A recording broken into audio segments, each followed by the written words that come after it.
بسم اللہ الرحمن الرحیم۔ زوار حسین یوٹیوب چینل کے ناظرین السلام علیکم۔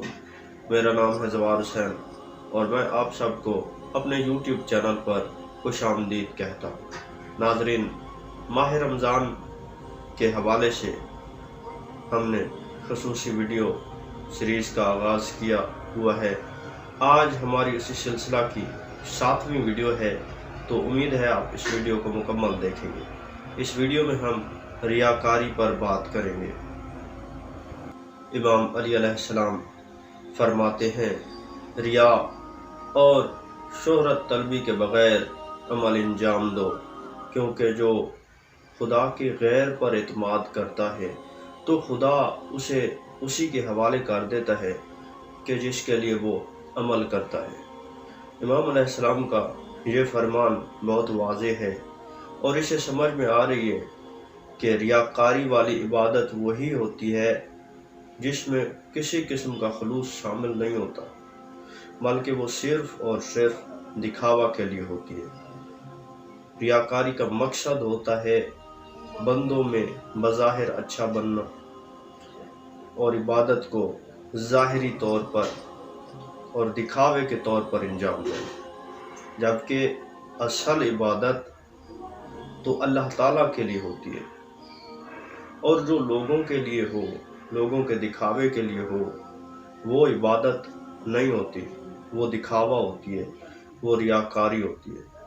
تو جب بندہ لوگوں کو دکھانے کے لیے، شو کرنے کے لیے یا عارضی شہرت طلب کرنے کے لیے مظاہر اچھا بنتا ہے تو یہ ریاکاری ہوتی ہے، اور اس چیز کا کوئی فائدہ نہیں ہے۔ عبادت صرف اور صرف خدا کے لیے ہوتی ہے۔ جو لوگوں کے دکھاوے کے لیے اچھے کام انجام دیتا ہے تو وہ اپنے اجر سے محروم رہ جاتا ہے، کیونکہ اس کا مقصد دکھاوا ہوتا ہے، حقیقت میں وہ ایسا نہیں کرنا چاہ رہا ہوتا۔ تو ریاکاری عمل کو تباہ کرنے والی ہے، یہ خلوص سے خالی ہوتی ہے۔ دکھاوے والا عمل اور شہرت طلبی والا عمل کبھی بھی خدا کے ہاں قابل قبول نہیں ہوتا۔ امام علی علیہ السلام ارشاد فرماتے ہیں، ریاکار کا ظاہر حسین اور باطن بیمار ہوتا ہے۔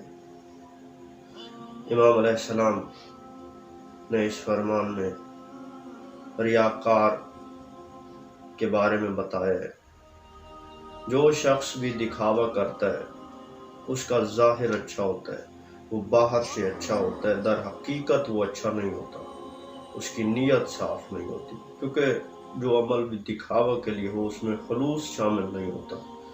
تو جس عمل میں خلوص شامل ہی نہ ہو وہ عمل کبھی بھی سچا اور حقیقی عمل نہیں ہو سکتا۔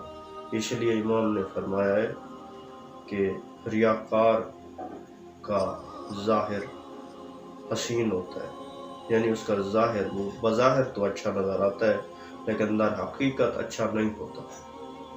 امام علی علیہ السلام فرماتے ہیں، ریاکاری شرک ہے، عبادت کی آفت ریا ہے۔ تو امام علیہ السلام کے ان دو فرامین سے ظاہر ہو رہا ہے کہ جو عمل بھی دکھاوا کے لیے ہو وہ عبادت خدا کے لیے نہیں ہوتی، اور جو عبادت خدا کے لیے نہ ہو وہ شرک میں شامل ہے، وہ اصل عبادت نہیں ہے۔ اور دوسری بات، جو دوسرا فرمان کہ عمل کو برباد کر دینے والی چیز وہ ریاکاری ہے۔ جب بندہ کوئی عمل کرے اور وہ ہو بھی دکھاوے کے لیے تو اس کی کوئی اللہ کے یہاں اہمیت نہیں ہوتی۔ تو اس کا مطلب اگر ہم دکھاوے کے لیے عمل کریں گے تو وہ اللہ کی بارگاہ میں قبول نہیں ہوگا۔ تو ہمیں چاہیے کہ ہم جو عمل بھی انجام دیں، جو نیکی کے کام بھی انجام دیں، ان کی نیت صرف اور صرف یہ ہونی چاہیے کہ یہ عمل خدا کی خوشنودی کے لیے انجام دیا جا رہا ہے۔ جو عمل خدا کے لیے ہوگا اس کا اجر خدا دے گا، اور جو عمل ہم خدا کے لیے نہیں کریں گے، جو دکھاوے کے لیے کریں گے، تو وہ ہمارا عمل ضائع ہو جائے گا۔ میری دعا ہے کہ اللہ تعالی ہم سب کو سچی اور اچھی نیت عطا فرمائے۔ اور ہمیں عمل کرنے کی توفیق عطا فرمائے۔ اگر آپ مزید ویڈیوز دیکھنا چاہتے ہیں تو جڑے رہیے زوال حسین یوٹیوب چینل کے ساتھ۔ ملتے ہیں کسی اگلی ویڈیو میں، تب تک کے لیے اللہ حافظ۔